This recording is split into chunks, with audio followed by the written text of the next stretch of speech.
Дами и господа, започнува програмата Гласот на народот со Слободан Томич. Интеракција 100%. Кажете си се што ви лежи на срцето и тежи на душата. Тука сме да ви помогнеме. Ексклузивни теми, соговорници кои нема да одбегнат со одговори на вашите прашања, коментари или критики. Постоиме за вас. Гласот на народот е клучот на демократијата. Гласот на народот со Слободан Томич во живо.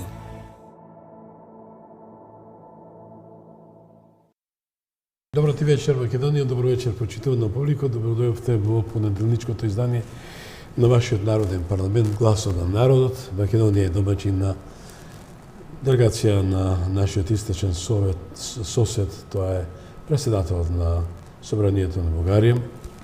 Собранието е во хаос, но хаос е во државата, а ние знаеме да се справиме со секакви хаоси, ќе го издржиме овој хаос, но се надам дека нашиот гостин ќе остави добар впечаток и ќе прифати пораки од народот. Верувам и вечерашното издание Гласот на народот, кој го водам за вас, бидејќи сум ваш представник. Во името на ова наша демократска емисија го покани председателот на Институтот за демократија, господин Марко Трушановски, ќе му посекам добро вечер и добро дојде. Добро вечер, благодарам за поканата, Слободан. Да бидам искрен, долго време ве следам од причина што знаете, во вистинско време допатите вистинска критика, анализа, пофалба како има, а за жал, навистина немам простор за пофалби во овој политички амбиент во овие изминати 7 години, бидејќи народот веќе Бог ти се едноставно му здодеа. Народот веќе си го бара своето. Вели, сакаме да се ослободиме, се чувствуваме како поробени. Дали Македонија е заробена држава или киндапирана? Последниот извештај што констатираше таа состојба кај нас беше прилично одамна, 7-8 години, мислам 2015 година. Так. Македонија беше констатирана дека е заробена држава и експертот Прибе кој што дојде во тој период и го направи и водеше оценската мисија со итните реформски приоритети и слично, констатира, велеше дека најголем предизвик е откако ќе се ослободи заробената држава, повторно да не стане заробена, бидејќи е процес кој што постојано се одвива.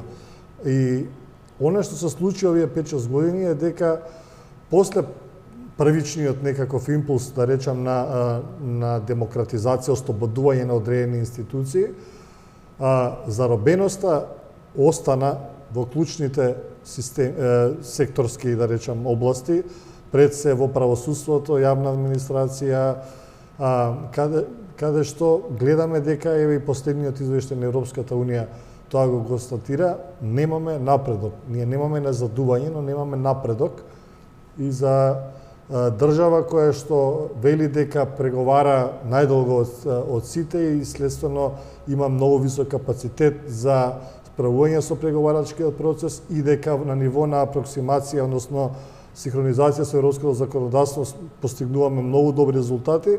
Извештај кој што кажува дека немаме напредок, генерално немаме напредок, особено во полињата што се важни во темелот, во кластерот темели или фундаменталс, тоа зборува многу лошо. Тоа значи дека клучниот носечки кластер, нели на закони, кој што се отвара прв и се затвара после целиот процес на преговори, кој што може да трае декада и повеќе, ние немаме капацитет да направиме никаков реформски прогрес, да речем.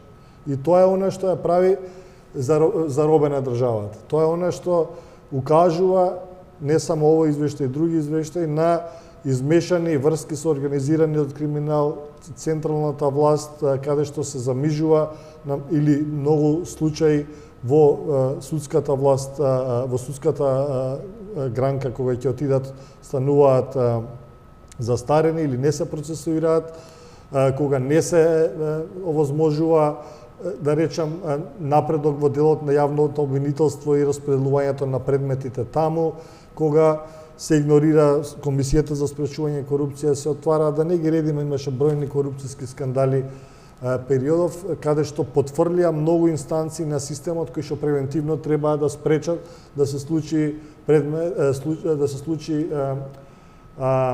сделка како што беше Бехтел Јенка на пример и така натаму, и мислам дека да, во многу домени се уште имаме заробено, што би значало влијание на политичката партија или политичките партии на власт врз институциите на системот, кои што не смее секако да го има, и тие институции треба да работат независно од политичките гарнитури кои што ја водат земја. Да, така да тука е заробеноста обстојува на многу места.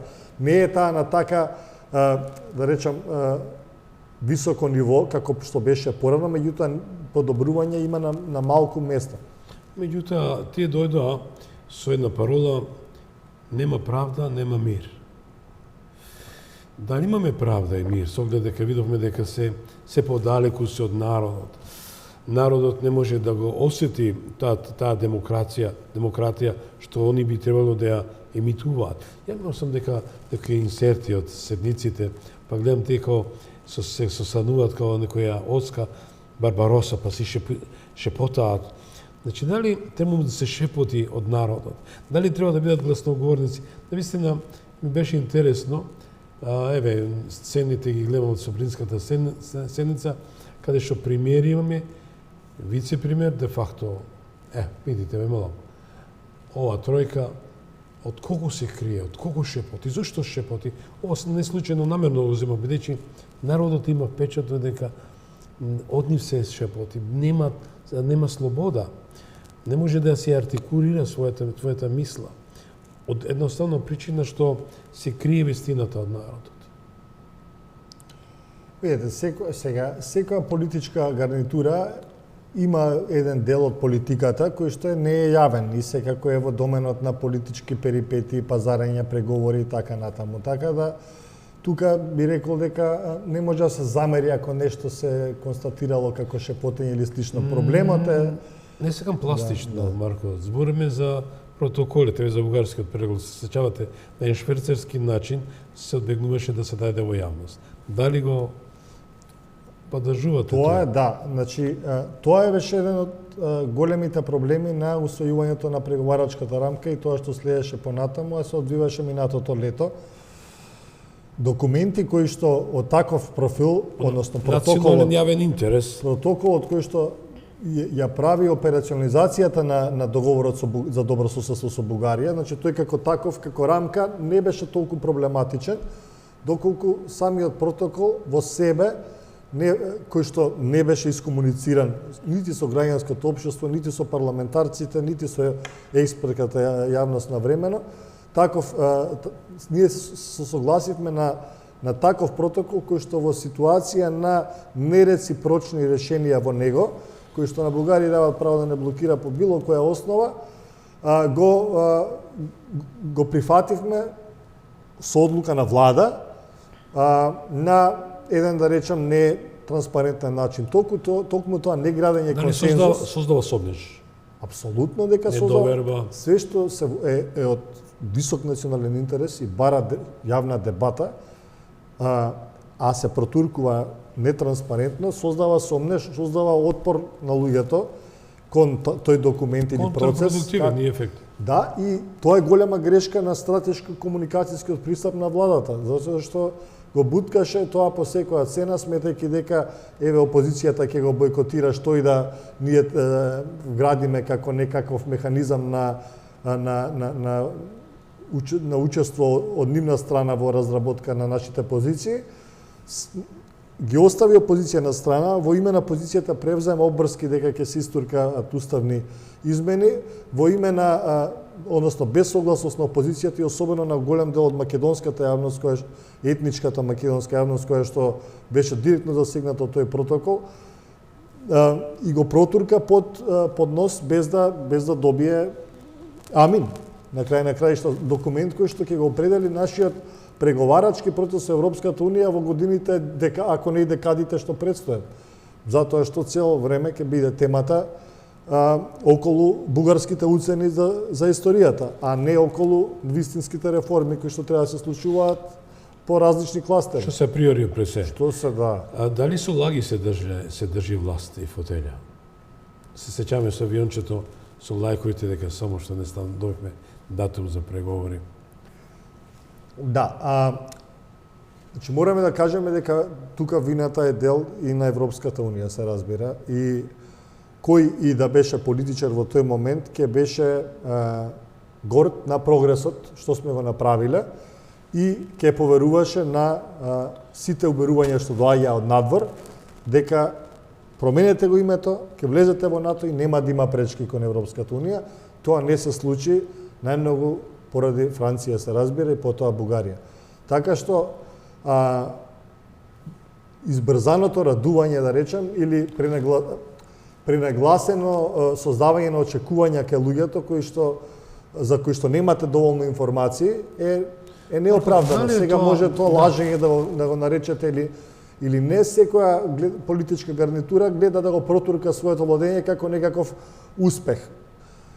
Колку тоа се заснова на реални политички параметри или на само надевање дека ќе се случи тоа што ние сакаме да се случи, тука е прашањето и разликата помеѓу влада која што пореално ги комуницира или порезервирано своите успеси и достигнувања и онаа која што манипулира повеќе. Господин Шандовски, зборот ми е лошото менеджирање, лошото дефинирање или задкулисно, ајде се шпекулира. Се збори дека некој имаше од лукративни поводи го смени името и го донесе Стајн Парав, мимо одлуката на председателот. Нели председателот на државата треба тој кој треба да го потпише тој документ, ако не се лажам. Тоа е едно големо негодување. Се работи за национално прашање. Да подсетам, пред Зоран Заев премиери беа низа, една дузина премиери. И никој не го потпиша тој документ. Никој не се нафатил. Ќе наведам со Интермакордот, привремената спогодба, каде во 11 и 12 членот од тој договор, кој не бил ниту ратификуван во грчкиот парламент, како привремена спогодба, меѓународен документ, подпишан од Америка, од Бутрос Гали, од Каролос Папулјас, од Стево Црвенковски, значи, тежина и јасно стои во 11-12 член дека не сме нашиот јужен сосед, првата страна, да ја блокира. Јасно стои, така е. Нели? Затоа во договорот за добрососедство таква клаузула немаше. Тука имаше дека ќе ги сподели Бугарија, мислам дека беше така, не ме фаќате сигурно за збор, но дека Бугарија ќе ги сподели своите искуства од евроинтеграцијскиот процес, но не и дека нема да не блокира како што беше во случајот со Грција. Спор кој што го добивме на меѓународниот суд, како што сите добро знаеме, и кој што не резултираше со ништо. На крај на краишта, поради природата на реалната политика, која што многу ретко се води... И не се почитува меѓународното право. Точно, и не се води по правдата, така да се води по... има сила, нема правда. Токму, се води по правилото на посилниот. Знаете зашто вие сте председател на еден голем think tank во Македонија, што јас го почитам искрено, без никаква куртуазност. Јас сум човек кој сум години да речам, со европските интеграции, уште од денот на подпишувањето на документот за стабилизација и асоциација, уште денеска сакам да бидеме членка, но со достоинство, не со патерици, не со лажна надеж. Дали овој документ што го добивме познат како извештај на Европската комисија е за гордост или за срам? Треба да се засрамиме, дефинитивно. Како што реков на почетокот, немањето прогрес во делот на фундаменталс, на основни, на темели на една држава, на едно општество, на неговите вредности и политички систем е фијаско. Ние не смееме да си дозволиме за она што сите извештаи ни потенцираат и нити ни требаат нас извештаи да како општество сватиме дека живееме во прилично неправеден систем, во економски небалансирано општество и во институции кои што не успеат да овозможат елементарни административни услуги.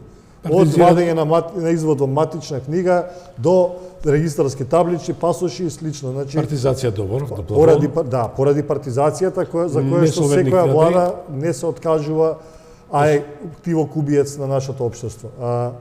Така што не ни треба извештај за тоа, ма ете го извештајот го констатираше тоа. Уште повеќе што ние разбирањето или перспективата која што се создава на назад дека ова го правиме ние за ЕУ е најпогрешното нешто што може да го направи некој кој што и добронамерно и мисли на земја.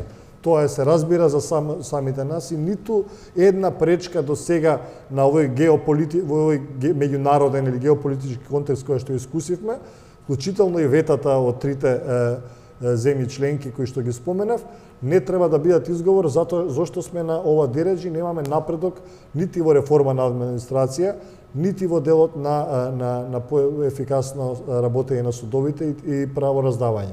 Така да, извештајот е поразителен во тој дел. Осим тоа, видовме дека се случуваат нови превирања во политичкиот амбиент, а тоа е дека имаме нов албански политички кампус, да речам. Еве слушам денеска на медиумите дека се создава нова група, пратеничка група, која ќе издейства, ќе настапува како здружена пратеничка група, за да си ги остварат своите права, и тие исто така осудуваат и барат час поскоро да има избори. Кој е вашиот коментар? Да? Јас се извинувам. Да, повелете, бидејќи не ги... Да, кој се јава? Емисијата е Гласот на народот, со оглед дека телефоните се... Да, повелете. Режија, ви молам, превземете го гледачот. Не, колку пари нова треба. Режија, ви молам, превземете го гледачот. Се искјучи, па ќе се искјучи. Режија, ви молам, превземете го гледачот, па ќе дадеме простор сепак пред крајот на емисијата за гледачите. Да, интерактивен форум е, па предпоставам дека ги заголица во секој случај темата. Содржановски тоа е што народот исто така според јавното мислење анкетите бара час поскоро се одржат избори, што е демократски во секој случај. Зошто оваа тактика, да речем со математика? Зошто власта не го слуша гласот на народот? Бидејќи што е страв од превременни избори, од избори кои треба да донесат промени? Според јавното мислење промени треба да се случат. Според експертите, познавачите, аналитичарите, се тоа што значи мислење, Македонија час поскоро мора да излезе на избори.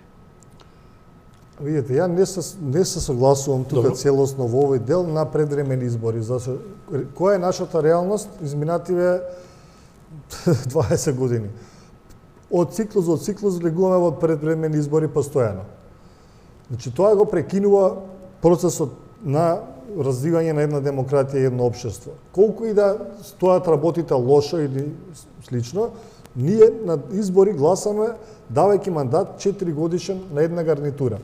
Барањето да има предвремени избори, поради тоа што опозицијата е критична или народот во мнозинство не е задоволен од оваа власт, не е доволна основа, затоа што ние кога сме гласале со мандат луѓето да... Одиме во банкрот сме, одиме надолу. Значи, наредните 4 години ќе размислиме за кого ќе гласаме. Огромна е штетата, господин Трашанов. Знаете како, таа проценка е...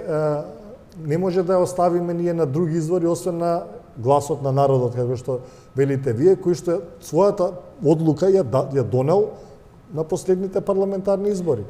Нема логика и опозиција и ВМРО во овој случај и претходно СДСМ 2 недели после, дури оние 100 дена не се почитуваат од меден месец за владата, 2 недели после изборите да бараат нови предвремени избори. Јас се согласувам, меѓутоа економската ситуација, хаос, деструкциите што се случува, значи имаме корупција се повеќе и повеќе, криминали се повеќе и повеќе, договори во 4 очи се повеќе и повеќе. Некој договор се не некој имав тема за Чебрен и Галишта, кој навистина ново предавство во секој случај носи поголема девастација на Македонија. И дали треба да се чека од друга страна, најмалку сакам, на ниједна партија не сакам, ниту сум бил ќе бидам адвокат. Реков, секој ќе пофалам ако има напредни чекори, секој ќе критикувам ако има негативни.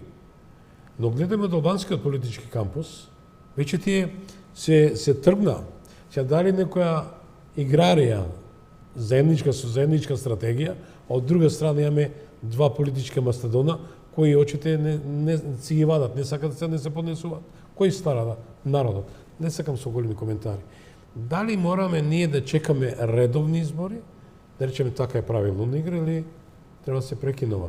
И зошто, ќе речам, рекше опозицијата, нема уставни промени. Еви гледам, Европска унија не реагира како што беше порано. Мислам дека предвремени избори имаат основа само кога државата е во длабока политичка криза на нефункционалност на институциите. Значи, кога имаме блокада во собрание, кога имаме луѓе протести на улици, кога имаме некакви елементарни непогоди, големи на кои што... Значи, вонредна ситуација која што не е дел од политичките турбуленции кои што ги следат секоја власт. Ја следат секоја власт. Значи, ја не се согласувам за предвремени избори во вакви околности, колку и луѓето да не се задоволни или се задоволни. Еви да бидат редовни. Мораме да задржиме како држава некако почитување на институциите и процесите предвидени со тие институции.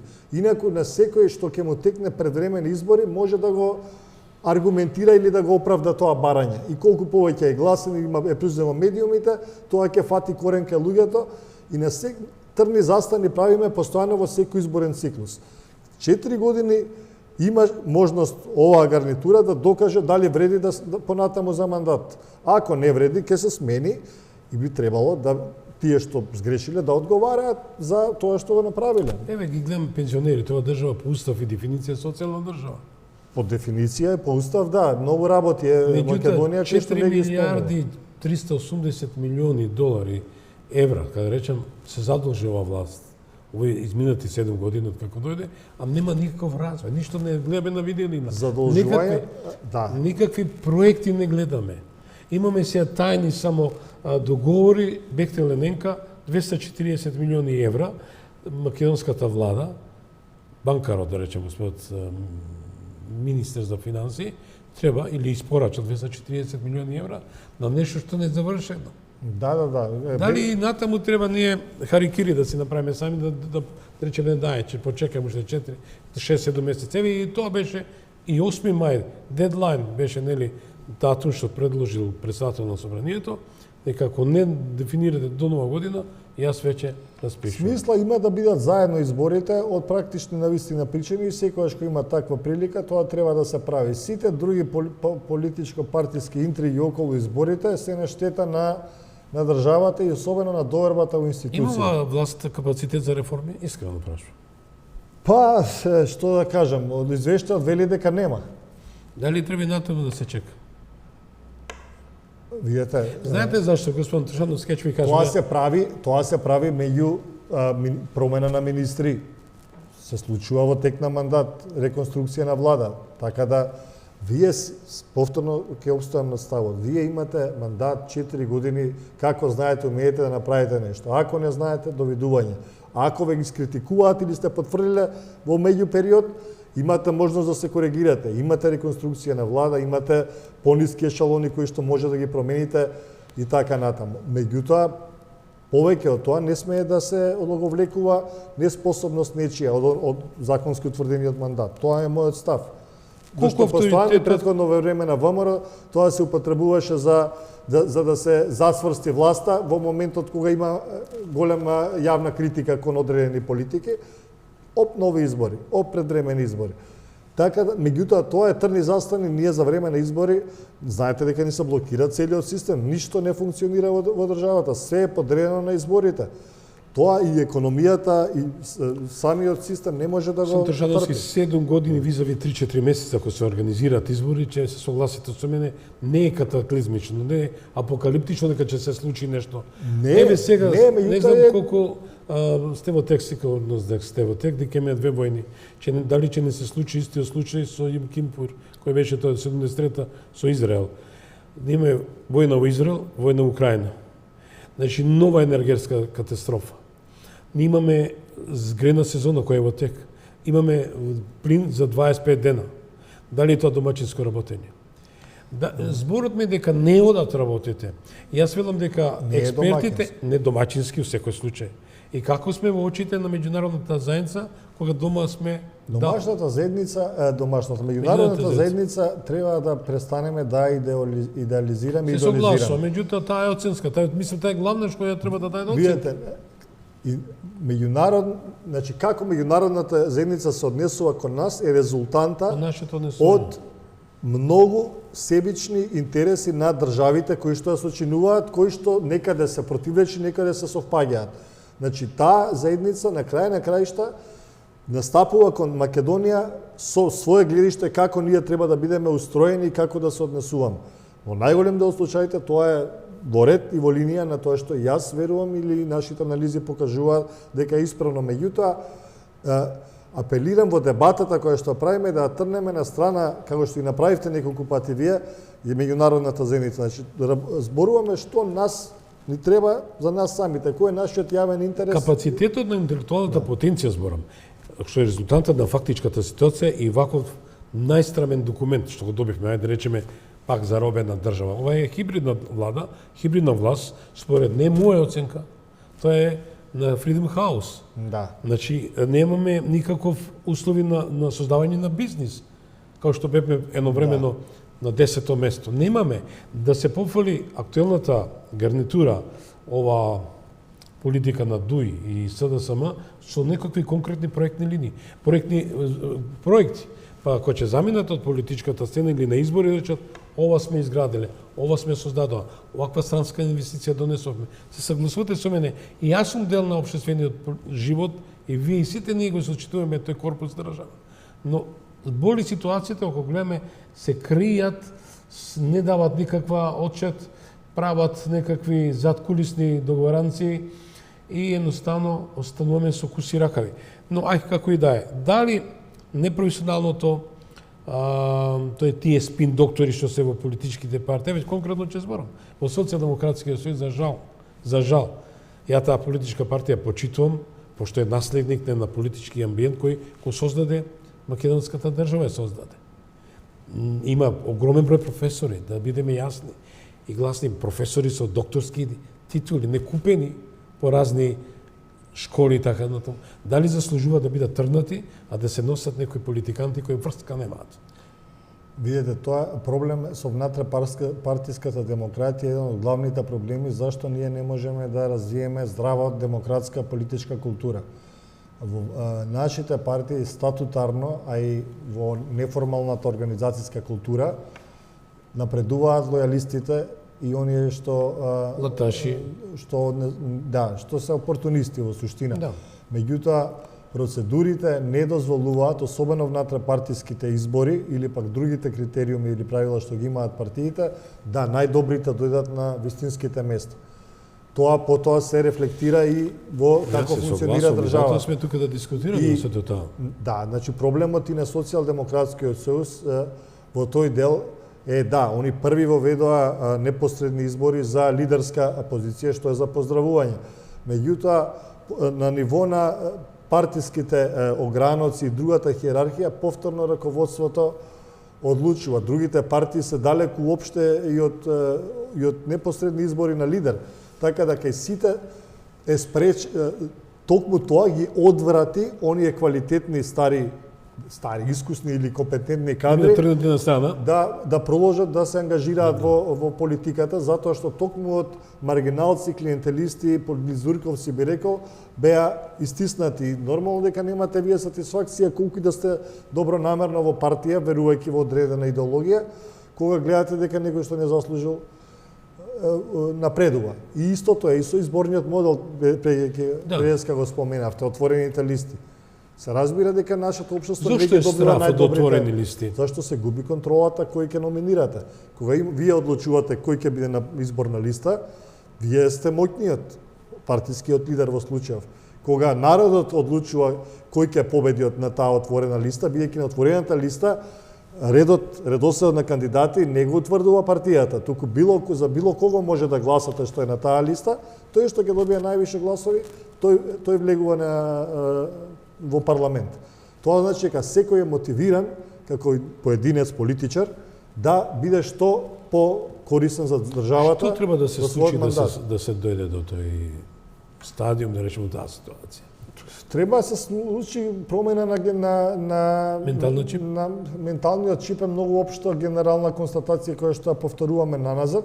Да, тоа треба да се случи, а како да дојдеме до таа ментална промена, зашто само од себе нема да дојде, се разбира, прво е промена на генерации, нови генерации што се описменети во демократски дух на поинаков начин, и кои што препознаваат манипулации од страна. Има Македонија простор на такви кадри, сигурно свелам има млади кадри кои завршија, студираа надвор, создадоа искуство и може да ја менаџира државата како што треба. Од кои што најголем дел не се ни вратија во земјата за жал. Како да ги вратиме назад, Трушановски? Младите како само на ваков начин ќе покажеме интегритет, луѓе истражувањата покажуваат малкумина. Не мнозински дел се заминуваат заради имаме информации колку е заминуваат процентуално. На луѓе колку Да. Јас имам некој податок, само еден скажеш. Значи не знам на што конкретно алудирате одлив со на прашањето. интелектуална потенција. По кафе? Да. Не знам, не можам да потврдам таа Бројчано како млада популација. таа бројка, ама еве гледате дека од последното истражување што беше околу стипендистите на македонската држава во високо рангираните универзитети, за што се потрошени десетици милиони евра, од половина се немаат вратено, од мислам 70-80 ли беа на број, половина се немаат вратено во земјата, а имаат обврска да се вратат.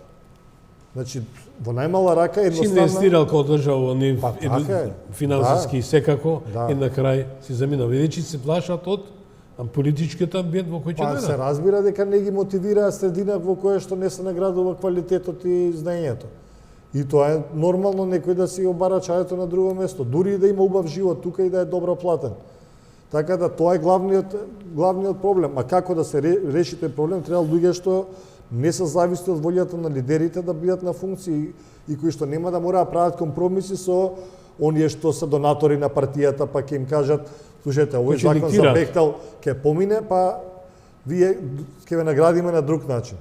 Патем за Бехтел Јенка го гласа и опозицијата и власта да бидеме на чисто. Така да проблемот е кај сите партии во суштина. Одговорноста е на сите кои дадоа зелено светло, меѓутоа дали задкулисно се правеа други игранки. Секојаш постои Секој таа сака веројатност во кога Сантрешановски да има имате инвестиции, да се разбереме. Секој бара. Еве видите го Ма не, патот. ова не е инвестиција кога ние даваме пари на невидено. Еве случај, 2 да. милиарди евра од 240 милиона евро се одлија од тоа се македонската одлија, каса. да, целата проценка е да речам околу нели милиарда и колку 450 колку беше да. нешто 200-300 милиона беше проценката, иако Дојде многу до две. веројатно со анекси ќе се зголеми, ние на таков начин да протуркаме таков проект. Дали е кражба со еден збор? Може нема да го употребиме друг да го модифицираме изборот, оваа избор. Кражба е пресилен збор во оваа фаза. Позајмица? Пресилен збор во оваа фаза, иако има многу основи да бидеме фрустрирани и гневни како јавност. Дека се дава, се живе по ветуваат 50, многу по пари. 1 евро, по 2 и до 3 евра, тоа е статистички податок. Колку имавме? Околу 500.000. Со 3 долара, со 3 евра. На прагот на сиромаштија живеат околу половина моментално, до крајот на годината се очекува околу половина од луѓето на различни нивоа, не во екстремна сиромаштија, меѓутоа да не може да си дозволат повеќе од залудување на минималната Што е човечки. потрошувачка и кошничка, хубаво. што е елементарно достоинство некое, Нели? праг за елементарно достоинство, така да тоа е Вака се еме околу Поразувачки, 10 на минути да го за емисијата, сакам 5 минути, ако можете ве молам. Околу овој непринципиелен за мене, неприроден, не европски, не хуман однос на нашиот источен сосед, кој вели со нас нема што да преговарате, све се Европска унија. Билатерален спор стана мултилатерален спор. Истата соседна држава 2007 знаеме како влезе Европската унија заедно со нашата пријателска држава Романија, и која најмалку ни спомна ни е од јазик, ни и од историја, дека има спротивставени гледишта со Македонија, па да стане членка. Како го дефинирате се тоа визави Македонија и незиното инкорпорирање во ЕУ, кога е се јасно како ден? ме прашувате дали заслужи Бугарија Да биде така од која ќе зависи македонската инкорпорација во Европската унија. Бугарија не е сама во ова. Никако што ни Грција не беше сама. Како се држи комаша? Моментално за гледачите е важно според мене да се скицира дебатата која што се случува во Брисел, а која што медиумската фела, да речам тука, ја представуваат малку нецелосно точно. Дали од дрвото не гледаме шумата, сакате тоа да кажете? Сакам да кажам о следното, дека моментално постои возобновена енергија, импулс, размислување за проширување во Европската Унија, тоа е точно. Дека има превземено конкретни чекори кон, меѓутоа храбри, смели чекори, што навистина ќе направат резултати кон подобрување на изгледите за проширување од страна на европските функционери, тоа е нешто што допрва треба да го видиме и не треба да се констатира. Голема е дебатата во ЕУ дали прво ние внатре да се средиме, Европската Унија се зборува нели за европските реформи, или потоа да го откочиме проширувањето, или процесите да одат паралелно. Моментално процесите не постои расположение да одат паралелно, што е на наша штета се разбира, затоа што чекајќи Европската Унија да се внатрешно реформира, она што Мишел го кажа како до 2030 да бидеме подготвени да примиме членки, но не и да примиме. А не да влеземе. Не, ЕУ да биде подготвена, па понатаму ќе видиме. Така да моментално во таа констелација постојат се уште и земји членки кои што се резервирани кон влегувањето на Западен Балкан во Европската Унија и на секој можен начин сакаат да го држат регионот подалеку од истата. Има одговарала ситуација со Бугарија. Геополитичкиот притисок, итноста на ситуацијата, не дозволува ти да изразиш скептичност кон проширувањето, пошто на тоа се гледа како на геополитички императив. Значи, тоа мора да се случи за Унијата да биде една кохезивна, да одолее на притисок од Русија и така натаму. И државите, влијателните земји членки не сакаат тоа јавно да кажат, ама секојаш има прокси земји, као што беше Грција, као што беше Бугарија, кои што ќе одработат агендата за нив со своји анахрони и тотално неразумни барања околу идентитетските прашања. Така да нивната сила се црпи токму од таму, силата на бугарската позиција и како ја дотурка до овде преговарачката рамка. Истото беше случајот со Грција. Бугарија во тој контекст е дел и од источниот фронт на украинската криза. Црноморска земја, произведува многу муниција за украинската армија и така натаму. Преговарачкиот чип на Бугарија тука беше на повеќе нивоа во нивна полза. Теше код државни полицајци се секој случај. И така што ја избуткаа својата позиција, плюс во интерес на скептичните земји, затоа што вака преговарачката рамка устроена, која што се повикува на протоколот, и дозволува на Бугарија или на било која друга земја преку Бугарија да го држи регионот подалеку. Подалеку, ете гледате Грција најави со Албанија дека ќе за Албанија иста пречка заради тоа што околу криминоген градоначалник не постапиле како што Грција бара од нив, нешто што повторно нема врска со копенхашките критериуми. Меѓутоа тоа е реалната политика и земја како мала како нас, за жал, иако и се случуваат многу неправди, затоа никој не го интересира во Брисел или во светот на суровата меѓународна политика. Како да имаме казнивост, бидејќи имаме злосторство, но немаме казни? Што е тоа уште една голема дамка, не дамка, тоа девастирачка, една голема дупка во кој сите паѓаме. Не усисува. Затоа што свесно системски се држат главните институции што се одговорни за борба против корупцијата, се држат недоволно опремени, нити со опрема, нити со луѓе. Јавното обвинителство функционира со 1/3 до 1/4 од обвинителите кои што реално им се потребни. Значи нема луѓе кои да се бори против партизација исто во тие институции. Партизацијата е константа постојано, зборам еве за бројки голи. Добро. Значи немаат елементарни работи, како што кажува обвинител Јовески, нема за превод, немаат луѓе, хартија за печатање, значи зборуваме за такви елементи. Општините, инспекторатите немаат доволно инспектори. Свесно, општина Центар има еден градежен инспектор.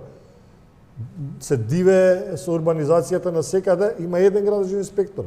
Значи, Исто станува збори со Државната комисија за спречување корупција. Нивните капацитети со години се разлекуваат, до неодамна нема просторија своја и слично. Јавачите на апокалипсата на криминалот си терат по своje, никој Така не да, главниот начин на борба против корупција е да системски, стратешки предвидите ресурси за тие институции да се борат. Откако ќе им ги даете ресурсите, понатаму може да ги обвините не работите доволно добро, затоа што веќе ги имате обезбедено ресурсите, а тие првиот предуслов го немаат исполнето како влада, да речем, кон нив. Акцијскиот план кој што произлегува стратегијата за борба против корупција мери колку секоја институција секоја година се усогласила. Значи, изминатата година само 20% од мерките кои што самите институции рекле ќе ги направиме во функција на борба против корупција биле реализирани. За каква посветеност зборуваме ние? Со оглед дека збориме за една многу суштествена работа, тоа е како Македонија да го изоди патот за нејзиното интегрирање во Европската унија, слушавме дека најавата и пораките на господинот Ковачевски дека ние 2030 може и порано ќе станеме членка на Европска унија. Со оглед ова што дискутираме, тоа е далеко е сонцето во секој случај, бидејќи треба пред се реформите да бидат априори. И да и не. Зошто? Затоа што се сведува на крајот на крајшта на политичка одлука. Видовте како Украина доби условен кандидатски статус, како Молдавија, како Грузија. Далеку се од било какви копенхагенски критериуми или подготвеност, меѓутоа поради итноста на ситуацијата и политички гест кој што беше потребен, станаа членки. Да не се навраќаме на Бугарија и Романија. Па ако сакате и Грција, која што е единствена земја во Европската унија, која што станува членка на Европската унија без да добија препорака претходно од комисијата. Така да геополитичкиот интерес е над секогаш било така. Дали се девалвира? Така да Ковачевски од тој аспект има право дека ако ситуацијата до тоа дереđe да мора итно збивање на редовите во рамки на Европската унија и тоа и некако може да се случи. Меѓутоа, ако го следиме формално правниот тек на преговори по поглавија, по кластери и така натаму, ние со ова енергија и резултати во проширувањето констатирани со последниот извештај, ќе преговараме многу подолго од 2030 година. Се уште немаме ни преговарачка структура и тим, иако добивме формално, правно, ги почнаме преговорите лани. Како да го дефинираме? Како, ако не се само партиски? Што како да дефинираме? Тим кој ќе биде, мислам, професионален, кој ќе биде... Само така, само не партиски, ама видите, за таа позиција треба и преговарач кој што е надпартиски кадар, исто така. Имаме ли така? Имаме. Имаме многу луѓе квалитетни и со искуство во доменот на евроинтеграциите. Како што впрочем и Бојан Маричич, морам да кажам, значи неговото образование во тој дел е исклучително соодветно на позицијата што врши. Проблемот е дека ние не може да ставате без партиски консензус водител на таква структура, преговарачка структура, која што мора да одолее на било која партиска гарнитура. Без оглед кој е на власт, да има човек кој што е непартиски, дури да е партиски, ама сите партии да го поддржале, дека овој знае што прави и ќе прави добро за земјата. Така да имаме такви решенија и мораме да ги како да дојдеме до квалитетна преговарачка структура, прво преку консенсуален кандидат за преговарач. Кој Тршановски, која е вашата порака за крај? Пораката за крај е дека луѓето не смеат да губат надежта дека оваа земја може да се поправи и да биде подобра. Дефетизмот, да речам, апатијата, депресијата кај многумина разочарани во овој период, и оние што поддржале шарена револуција, и оние што биле на страна на опозицијата, и оние што ја поддржуваат сегашната гарнитура, не смее да исчезне. Нас ни е проблем како општество да воскреснеме повторно енергија и верба дека работите може да се сменат. Постои само фрустрација и незадоволство која што не тоне и не дави сите нас. Ние имаме луѓе, Македонија може да биде подобро место за живење, меѓутоа не треба да престанеме да притискаме. Преку ноќ ништо нема да се смени, меѓутоа мораме да продолжиме со побарувањата од секоја политичка гарнитура да испорача подобри резултати во својот мандат. Благодарам што бевте мој соговорник, не остануваме само на овие простори и натаму ве очекувам со оглед дека сакам демократијата во вистинска смисла на зборот, со тоа што го правите, да пренесеме на сите простори. Почитувани, тоа беше господинот Марко Трошановски, председател на Think Tank Институт за демократија. Еве упати порака и оваа емисија која дефинира демократијата. Се надеваме дека допре и до вас пораката на господинот Трошановски. Ви посакувам пријатна вечер. Утре имаме интересен соговорник. Се гледам утре во истото време. Пријатна вечер.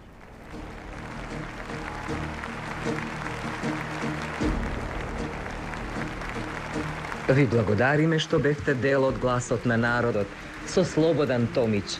Ве очекуваме утре во исто време на Вистинска телевизија.